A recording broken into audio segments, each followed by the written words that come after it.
Well, as you are well aware, the United States acted no differently from Israel, as Israel is, of course, the genocide is more pronounced, but the kinds of the torture, the tactics, the indiscriminate killing, the racist language, this was all part of the project, the Imperial project in Iraq, in Afghanistan, Hmm. in Libya, in Syria.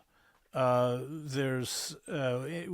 have a kind of historical amnesia here in the United States, but certainly within the Muslim world, especially those people that have borne the brunt. I mean, how many? What is it? 1 million Iraqis were killed because of our occupation of the country.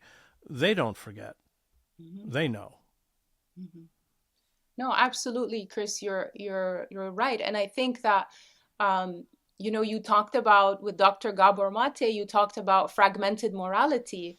But what we're seeing now in a lot of this knee-jerk geopolitical reactions to what's going on in the region, in the Middle East, is a kind of fragmented vision. And what you were saying about amnesia is absolutely true. So I'm trained as an intellectual historian where my job is to look at the longue durée of ideas and look at the kind of the macro arc of where we're going as a human whole. And so I don't say this to be an alarmist. I'm probably the most dogmatic person that you could talk to, but I say this not to kind of play the victim card that, oh, we Muslims, we need help, we're so helpless, and then turn that victimization into, furthering another kind of oppression or another kind of injustice. And we've seen that happen to many people who are oppressed or repressed. Suddenly they become the tyrant. And I think that for Muslims and Islam, we're at a kind of a turning point, a testing kind of. Gaza has been kind of the litmus test for Western leadership to basically see if there truly are about the highest ideals of Western civilization, protecting the right to liberty, the right to life, the right to freedom. And it is clear, it is exceedingly clear that these freedoms only extend to the in-kind group. They're only seen as worthy to Westerners, to white people. Whereas when it comes to these barbarians abroad, let's just decimate them, let's just destroy them. And this arrogant expansionist program is very reminiscent of the 18th and 19th century colonial brutal campaigns that I read about when it comes to the French in West Africa or the Dutch in Indonesia. And it's exactly all from the same colonial playbook, except now it is fattened up with this, like I said, this Orwellian cover of civility and democracy. And we should not forget that this campaign that we are seeing now is exactly out of, Netanyahu's kind of wet dream for the Middle East to take all of it essentially. And in 1996, you know better than me, Chris, about the clean break policy that was designed to take out 7 countries in 5 years. Iraq, Syria, Yemen, Sudan, Somalia, and then swallow the region whole. And for anybody to look at one regime change and to say that that's not part and parcel of this campaign, even the war on terror was cooked up in Tel Aviv in 1982 or even before in 1979 through the Yonatan Institute that Netanyahu himself founded. He said, we're done with the red threat now. Now is the green threat, that of Islamic terror. And so a lot of Muslims even internalize this war on terror rhetoric, and they themselves start being apologetic and say, oh, Islam is peaceful, Islam is this, Islam is compatible with democracy, Islam is compatible with civility. And I see that as a sign of decimated consciousness, not just double consciousness. They don't know their own faith, they don't know their own history, and so they start being apologetic about it, and that is a position of weakness. Well, that is, and you've written about this. There's a huge push to create this kind of quisling form of Islam. That's what the Abraham Accords are. So, we divide, and this is classic colonial rule. We divide, let's put it in commas, the natives into the good natives and the bad natives. Those who are willing to serve in our colonial police force, like the Palestinian Authority, which is currently attacking Jenin, and has thrown Al Jazeera out of the West Bank, imagine, following, of course, Israel's example within Israel proper. Let's talk about that. The attempt to create divisions within the Muslim world and this insidious project, and the Abraham Accords, I think, epitomize that, to create, quote unquote, the good Muslim. Yeah, I mean, it's a very archetypal story in a sense that in every struggle for liberation, there will always be the collaborators, the native informants, if you will, who kind of throw their people under the bus and scurry the favor of the powers that be and try to kind of gain favor in exchange for petty crumbs. But ultimately, you know, history, scripture have shown us that it is a Faustian bargain.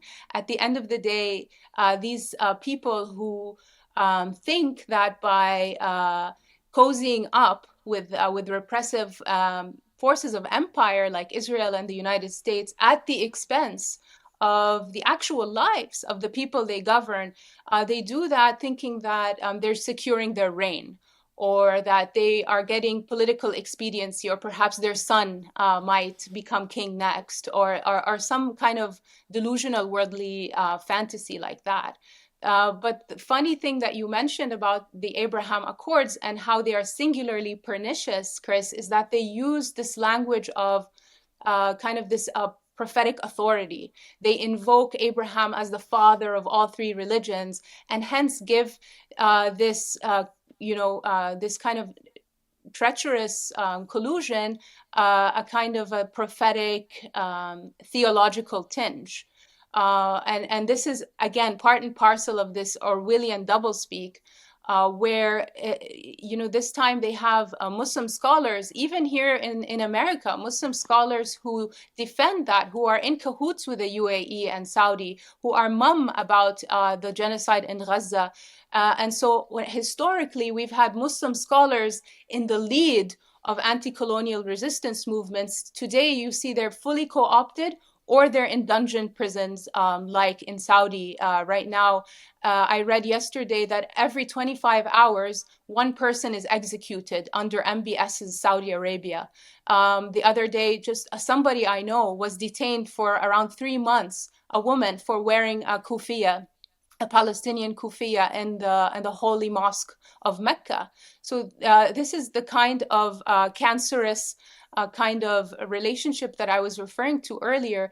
And the funny thing is, Chris, the irony about the Abraham Accords is that in the Islamic intellectual tradition, the Prophet Muhammad was asked about the Prophet Abraham and what he stood for. So one of his companions asked the Prophet, "Tell us about the Abrahamic scrolls." And you know what the Prophet said about that? He said, the Prophet Abraham used to speak like this: "Oh, you wretched, insolent, conceited king. I did not send you to this world to collect worldly benefits. Rather, I sent you to supplicate, or to respond to the supplication of the oppressed on my behalf. To respond to the supplication of the oppressed on my behalf." And this is the exact opposite of what the Abraham Accords, backed by the UAE and Saudi, Bahrain, Morocco, do. They actually strangulate the oppressed.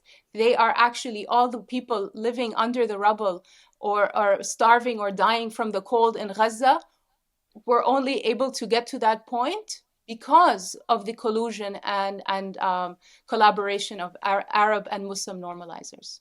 Let's, for people who don't know what the Abraham Accords are, this is Jared Kushner's project Yeah. under the Trump administration. Explain what it's, I mean, in its rough description, it essentially normalizes relationships, diplomatic relationships between Israel and Saudi Arabia at the expense of the Palestinians, of course.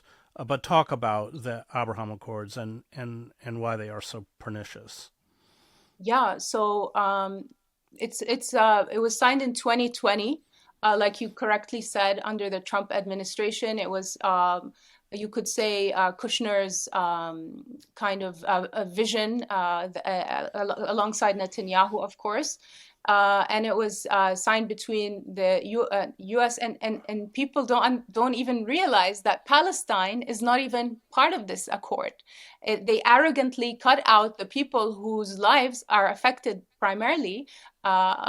Just this is about them. This is about Palestinians, and yet they weren't consulted. They weren't even present.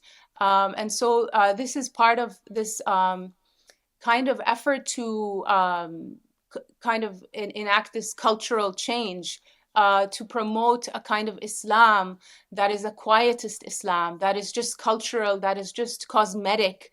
Women in hijabs, great. Men who go to the mosque, great. This rote ritual type of Islam that is devoid of its true spiritual core, its prophetic calling, which is to speak a just word in the face of a tyrant. That is the greatest jihad, we're taught in our tradition. So it's only later, actually Saudi itself never signed this. There's an article, if you look it up, maybe 1 week before October 7th, MBS said, we're very close to signing peace with Israel.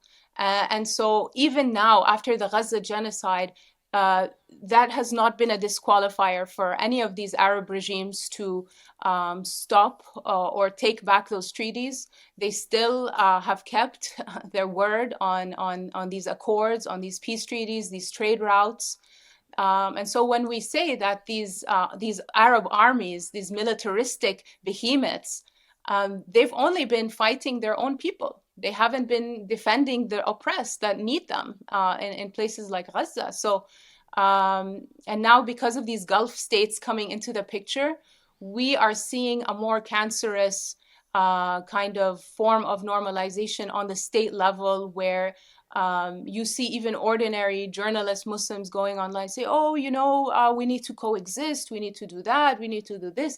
But then how can you coexist with an entity that is essentially trying to basically decimate your entire religious character, your identity, your beliefs, your core scriptural commitments, let alone, your brethren's bodies and their right to exist?